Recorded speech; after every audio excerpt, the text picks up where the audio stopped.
রাত 2টা বাজে মানুষরা এসে তার এমনি বলে, সে তাও সরি বলে, সে সবসময় চুপ থাকে, তারা আপনার এভাবে খারাপ বলতে পারেন না। ওই মেয়ের পিছনের জন্য আমি সবসময় চুপ ছিলাম, যেহেতু ওই মেয়ে আনম্যারিড।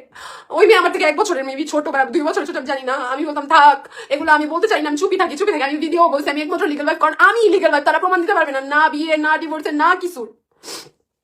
বিয়ের পেপার, ডিভোর্সের পেপার আমি মানে ফেসবুকে ঢুকলেই বিয়ে করছে ডাবল এজ, আমার হাজবেন্ড আমার ডাবল এজ না, আমাকে সুখে দেখলে যাদের সমস্যা। আমি সবসময় চুপ ছিলাম অনেক মেয়ের ফিউচারের কারণে। আমি যদি ভিউ ব্যবসায়ী থাকতাম, আমি আমার ফ্যামিলির কথা, ওর কথা নিয়ে বলতে পারতাম যে এরকম একটা খারাপ মেয়ে ছিল, এই ছিল, সেই ছিল। আজকাল দেখেন না মানুষরা সতী নিয়ে ড্রামা করে সে করে, তো আমি এগুলো করতে পারতাম। আমি কোনোদিনও করি নাই, সবসময় আমি চুপ ছিলাম। তো আমি তারপর এখন আমাকে লিটারালি সবাই মেসেজ দেয়, আমার হাজবেন্ডের যেহেতু একটা ক্যারিয়ার আছে, ও কিন্তু কোনো কিছুতেই নাই, ওর যেহেতু সবকিছু আছে, আমি না পাইটা বলতে হয়েছে, ওর কোনো দোষ নেই এখানে। ধরেন মানুষের লাইফে অনেক রিলেশন থাকে, অনেক সময় সব বিয়ে টিয়ে ঠিকও হয়ে যায় সবার। তারপর যদি আপনারা জানতে পারেন যে ওই মানুষটা ড্রাগ এডিক্টেড বা ওর বয়ফ্রেন্ড আছে, ওই মেয়ের সাথে কিভাবে কি থাকবে, ওই মেয়ের বয়ফ্রেন্ড আছে, ওই মেয়ে কোনোদিন ইন্টারেস্ট, সে নিজের মুখে আমাকে বলছে ওই মেয়ে নাকি টাকার জন্য কোনোদিন না করতে পারে নাই, বা ওই মেয়ের বয়ফ্রেন্ড আছে, ওই মেয়ের কোনোদিন ইন্টারেস্ট ছিল না। ওই মেয়ে হলে এতদিন পয়সা বললেই ফেলতো। আর আমি তো এই চ্যাপ্টারই নেই, আমাকে কেন আনতেছেন ভাই সবকিছুতে আপনারা? আমাকে কেন আনতেছেন? আমি আপনাদের কি করছি? আমি ইভেন কি আমি এত ডিভাস্টেটেড ছিলাম যেদিন রাত 2টা বাজে তারা আমার বাসায় আসছিল। আমি পরের দিন হসপিটালে আমার অ্যাম্বুলেন্স দিয়ে নিয়ে যাওয়া হয়েছে, সেটা একজন জানতো। সে এত বড় হয়ে জানার পরও সে কাউকে বুঝাইতে চায় না যে থা করে বাদ দেই, তারপরও খোঁচা খোঁচা। আমি যদি নর্মালি কোনো পোস্ট দিই, সে নিজের গায়ে নিয়ে নেয়, আমি কি করবো? আবার আমার ফলোয়ার, আমি তো কষ্ট করে ভিডিও করি, সব তারা নিজেই করে বলে। আমার তো কষ্ট, আমি তো তার বড় বোন ভাবছিলাম। সে মানুষরা বলে কি যে আপনার ছোট বোন এগুলো বলছে, বড় বোন যদি ছোট বোনের কাছে বলতো যে এগুলো বলিস না, আচ্ছা চুপ থাক, আমি তো তাকেই বলছি না। তারা আমাকে মিশার চান্স দিছে, কোনো কিছুতে চান্স ফার্স্ট থেকেই ব্ল্যাক লিস্ট করে দিয়েছে, থাক বাদ। আমাকে নিয়ে এত সবাইকে ব্রেন ওয়াশ নাকি কি জানি না, সবার কাছে আমি এত খারাপ যদি আমি ওরকম কিছু কারো ব্যাপারে তো আমি কথা হইলে সে আমি কারোর কাছে কথা লাগাবো। আপনাদের আজ করেন সবাইকে যে বাকি আমি তাদের সাথে কথা হয়েছে। এখন আমি জাস্ট লাস্ট টাইম এটাই বলতে চাই যে আমার হাজবেন্ডের ওইটা কোনো বিয়ে হিসেবে কাউন্ট করি না, কারণ ওই মেয়ে মানে বিয়ে কি আন্ডারে ছিল, তাদের কাবিন নামা হয়নি, কিছুই হয় নাই, তাদের সবকিছু ঠিক ছিল। যখন প্রপারলি এজে আসতো, বিয়ে হইতো, অনুষ্ঠানে তো সব হইতো, যেহেতু এত কাহিনী মেয়ে 17 দিনের জন্য ভাগ্যা গেছিল লিটারালি। তারপর ওর বয়ফ্রেন্ড ছিল, ড্রাগ এডিক্টেড ছিল, অনেক কাহিনীর কারণে ওদের ওয়ার্কআউট করেনি। তারপর তার লাইফে আমি আসছি অ্যারেঞ্জ ম্যারেজ হিসেবে। আমি টাকার জন্য ওই মেয়ের ভাগাই দিনি ভাই, আমি ওই মেয়ের ভালোর জন্য চুপ ছিলাম। আমি ওই মেয়ের ভালোর জন্য অলওয়েজ চুপ ছিলাম। ইভেন কি ও আমাকে বলছিল যে যখন এগুলো হইতেছে, আচ্ছা আমরা এগুলো বলবো, তুমি বললা দাও তোমার উপর যে ও আমার ভালোবাসা, আমার সেদিকে কোনো দোষ নেই। ভাই আমি কি করছি? আমি তো বিয়ে করছি সবকিছুর পরে, আমাকে কেন সবকিছুতে টানা হইতেছে? জাস্ট ফর ভিউজ আপনারা আমাকে টানতেছেন, আমার ফ্যামিলি কি ভাবতেছে আমাকে নিয়ে? আমি কি করছি? আমার তো আর বিয়ে হয় নাই। আমি তাহলে জানি না জানি না একটা ব্যারেন মানুষকে বিয়ে কেন করতাম? কেন করতাম বলেন? আমি তো ওকে চিনতাম, ও ভালো, আমি সবই সত্যি জানতাম। ওই আমার কাছে সব প্রমাণ আছে, ওরা যদি জানতে চায় যে এগুলো আমি সবই দিতে পারবো। তারপর আমি বলবো লাস্ট টাইম আমি মানে লাইভ লাস্ট করতেছি, আমাকে তারা যে মানুষদের দিয়ে এরকম পোস্ট করাইতেছে ছবি টবি, নিজেরা কমেন্ট করতেছে যে হ্যাঁ বিয়ে হয়েছিল, ওইগুলো প্রাইভেট রাখা দরকার। ভাই প্রাইভেট ছিল, তোমরাই তো বের করছো এগুলো। তোমার এখন যদি চান আমি ওই মেয়ের ছবি, ওই মেয়ের সব ডিটেলস কি কি করতো না করতো সব বলবো, যে আমাকে বলেন আমি পরে তার লাইফে অনেক পরে আসছে, আমার কাছে চ্যাটস আছে তার আর আমার। আর কি প্রমাণ করবো? এবার আমি বলছি আমি তাকে ভাইয়া দেখতাম, তার সাথে আমার রিলেশন ছিল না। আমার ননাস আমার তার বউ হিসেবে বলছে, আমার মা সব জানি না আমাকে বলছে। তার তো এরকম না, সে কাউকে ধোকা দিছে। মানুষরা বলছেন যে ঝগড়া, আমি লিটারালি এরকম, আমি যেহেতু ব্লগ বানাই, আমাকে আপনারা জোক হিসেবে নিতে পারেন। আমার ফ্যামিলি কি করছে এখানে? আমার ফ্যামিলিকে কোনোদিনও আনতে আমি দিব না কোনো জোক হিসেবে। আপনারা দেখছেন আমি আমার ননা শাশুড়ি বা কোনো কিছু নিয়ে কিছু, ইভেন সে আমাকে অনেক কিছু শেয়ার করছে, আমি সেগুলো বলছি, আমি কথা লাগাইছি। আমার যখন ফিল হয়েছে আমি তাকে টাচ করে ভুল করছি, আমি নিজেকেই বলছি যে না ভুল করছো তুমি বললা। আমি ওই বড় আপুকে বলছি, আচ্ছা আমি যেহেতু তার ব্যাপারে না জানি না বলছি, আপু আমি সরি বলবো তাকে। ইভেন আমি যাওয়ার সময় সবাইকে ফার্স্ট মেলাতে, আমি যে ফার্স্টে আমাকে নিয়ে ভিডিও বানাইছিল বড় আপু, তাকে বলছি যে আপু আমি যদি ভুল করে থাকি সরি। নেক্সট মেলাতে দুই মেলাতে ওই দুজনকে আমি হক করে বলছি, আচ্ছা আপু আমি যদি ভুল করে থাকি সরি।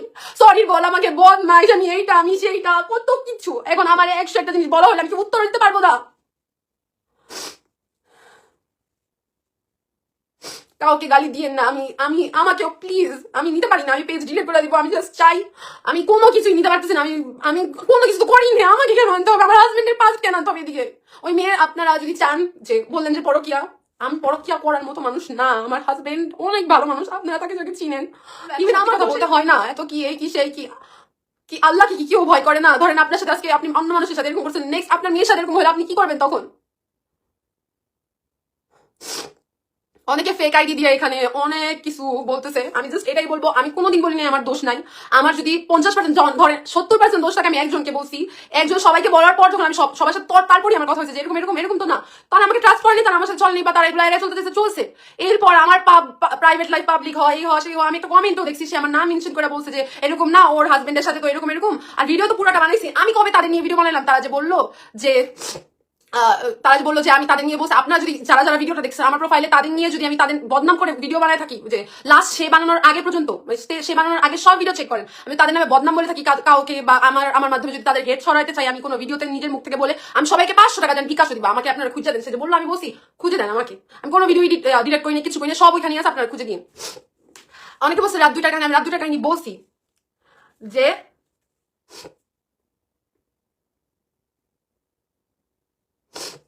রাত 2টার কাহিনী আমি বলছি যে আমি নাকি তাকে দাওয়াত দিছিলাম, যখন সবাইকে তাকে দাওয়াত দিই নাই, কেন তারা আমার সাথে চলে না, কেন আমি গেলে কোথাও যাবে না, সেগুলো ঠিক করতে রাত 2টা বাজে ছিল। আমি থতপত হয়ে গেছি, আমাকে আজ করা হচ্ছে। আমি বলছি আমি বললে তো তুমিও বলছো, আমি করলে তো তুমিও করছো, আমি এটাই বলছি, কারণ আমি নিজের উপর কেন দোষ নিবো? আমি ঠিক আছে মানতেছি যে আমি তার নামে বলছি, বাট সে আচ্ছা ধরেন সে বললোই না, সে কেন শুনলো?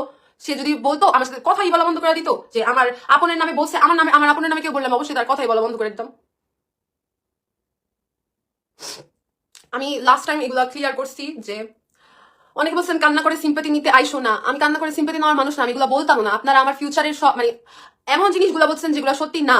আর কান্না যে দেখা করতেছি এরকমও মানুষ আমি এর আগে কখনো আমাকে এগুলো করতে দেখছেন আপনারা কখনো? যে ভিডিওতে এসে কান্না করছি, ফ্যামিলি রিলেটেড কথা বলছি। আমি 1 বছর ধরে ভিডিও মানে আমার ভিডিওর মেইনই মোটিভ হয় ফান জিনিস, আমি এগুলো করি না ভাই। তার ফ্যামিলিও যায়, ও যায় সাথে, সব কাগজপত্র আপনারা চাইলে প্রমাণ সহ দিতে পারবো। আমার হাজবেন্ড কাউকে কষ্ট দেয়নি, আমার হাজবেন্ডের সাথে কারো, তাদের ফ্যামিলির কারো ঝামেলা। আচ্ছা যদি ওই মেয়ের সাথে আমি খারাপ করে থাকতাম, ওই মেয়েকে 2 বছর একবার এতদিন আপনারা জানছেন এই ব্যাপারে, ওই মেয়েকে আমি নিচে করতে চাইছি, তো সেই মেয়ে 17 দিন আরেক ছেলে নিয়ে ভাগছে। ওই মেয়ে ক্লাবিং করতো, ক্লাবিং করে ধরা খায়া পুলিশ, যেহেতু আন্ডার এজ ছিল, ক্লাবিং করতো, ড্রিঙ্কস করতো, স্মোক করতো, এক একটা ছেলের সাথে ওর এক একটা অনেক কিছু ছিল। আমি একটা মেয়ে হয়ে সবসময় চুপ ছিলাম।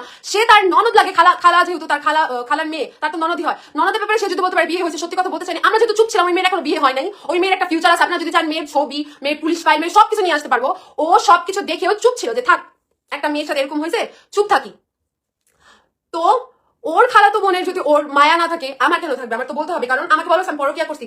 তার সবকিছু শেষ, মানে ওই মেয়ের সাথে সব ডিএনএর পর আমার ননাস আমার আম্মুকে অ্যাপ্রোচ করে, আমার মাকে অ্যাপ্রোচ করে। আমার ননাস বলে যে, আমার ননাস সব বলছে যে একটা এরকম মেয়ের সাথে ওর বিয়ে হওয়ার কথা ছিল, সবকিছু ছিল, এই সেই উমুক তুমুক, ওরা একসাথে এরকম আগে ঘুরতে টুরতো, যখন মেয়ে জাপানে থাকতো, জাপানি কালচার, মেয়ে এরকম এরকম ছিল। আমার মা বলছে কি এগুলো কি সত্যি? কারণ আমার মা দেখছে ছেলে ফ্যামিলি, ছেলে সবকিছু। তো সবকিছু দেখে যখন আম্মু বিবেচনা করলো যে না ও ভালো, আর আমার ননাস আমাকে অনেক ভালোবাসে, আপনারা তো দেখেনি, সে আমাকে তার বাচ্চার মতো ট্রিট করে। আমার মা সব যেহেতু দেখছে, আমার মা তাহলে বলো ঠিক আছে, ওর তো কোনো দোষ নাই। একটা মানুষের যদি লাইফে এরকম একটা বাজে মানুষ থেকে সাফার করে আসে, ওর তো কোনো দোষ নেই। ওকে যে বলতেছেন ও খারাপ, এই সেই উমুক তুমুক, ও তো ভিক্টিম না, আমার মা তো সেটাই দেখবে।